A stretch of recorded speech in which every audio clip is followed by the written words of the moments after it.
Okay, so here we have a breastplate. Now, Tonka started out in a breastplate. That's just what we had when we started. And what happens with a breastplate, when you put it in draft,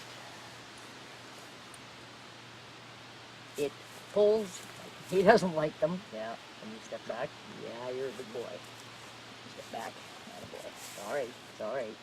So what happens is they pull and they squeeze.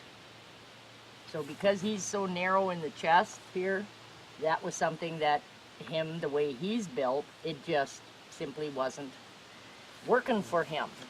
And his initial reaction to it, even with the line of draft being correct. That's a boy.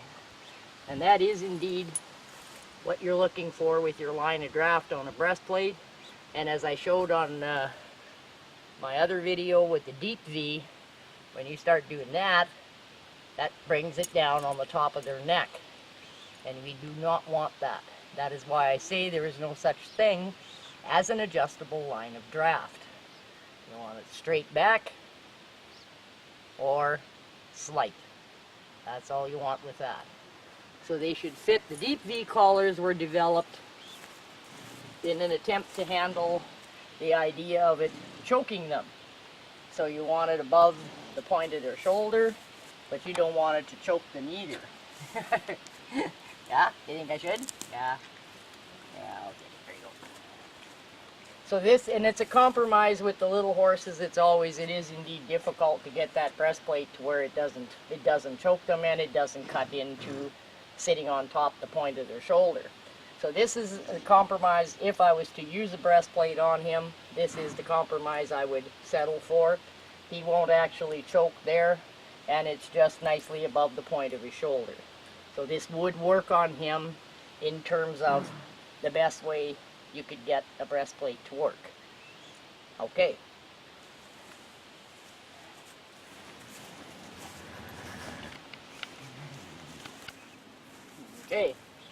Okay, so this is this Broler. Now, the front part of this fits more or less how they hoped it would fit.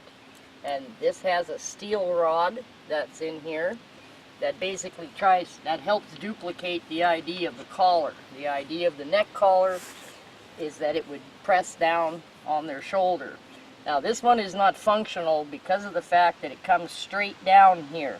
It would need to curve more. It also doesn't curve correctly here, so this sits bang on the front of on the point of his shoulder. I'll just show you how it looks. I'll just give a pull. So that's, he probably wouldn't choke in it. It's definitely tighter than where that breastplate was sitting, and this doesn't form. It doesn't sit on his neck at all. This is very massy. They're very massy. They're commonly very hot. They produce heat on the horses. And this shows too how it would pull. It would work like a breastplate. You would want that line of draft to do that. You start doing that, you look at what happens on the top here. So now many of these newer ones are made that have no ring. There's no ring there at all. So what that allows that thing to do is what I call buckle up. When it tries to close itself up, when you give a pull on it like this, with no ring there, it gapes open here, and what it's trying to do is it's trying to push itself up under their throat, and it's trying to close on the top of their neck. So that's what it's trying to do when you pull, when there's no rod here.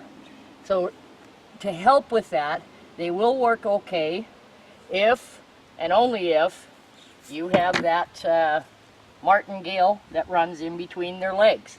So what that will help do, it will help keep this part down at least. This still does whatever it does, but this will hold it down in place when there's no rod in here. It will allow it, it won't gape so badly when you do that then. But you've got to have that martingale to where it's actually doing something. You can't just let it hang there, because then when you pull on it, it tries to come up.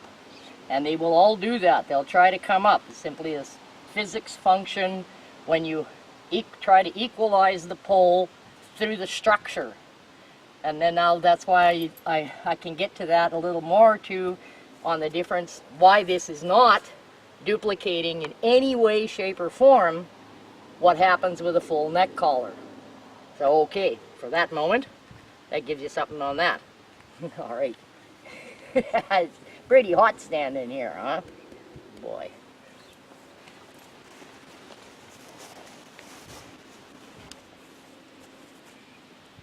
All right, last but not least is indeed that full neck collar.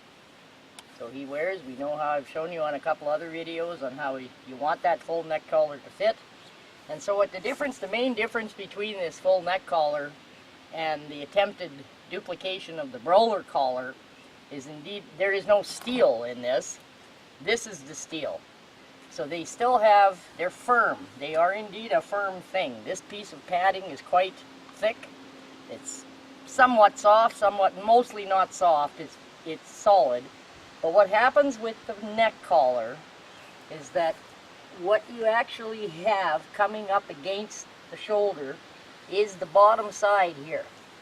It only contacts bottom.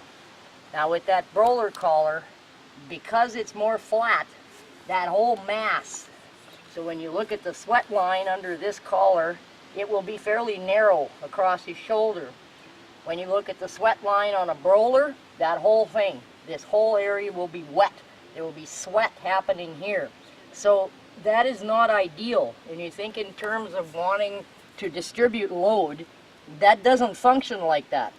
You could get the idea that that Broler is indeed distributing the load. You don't want that.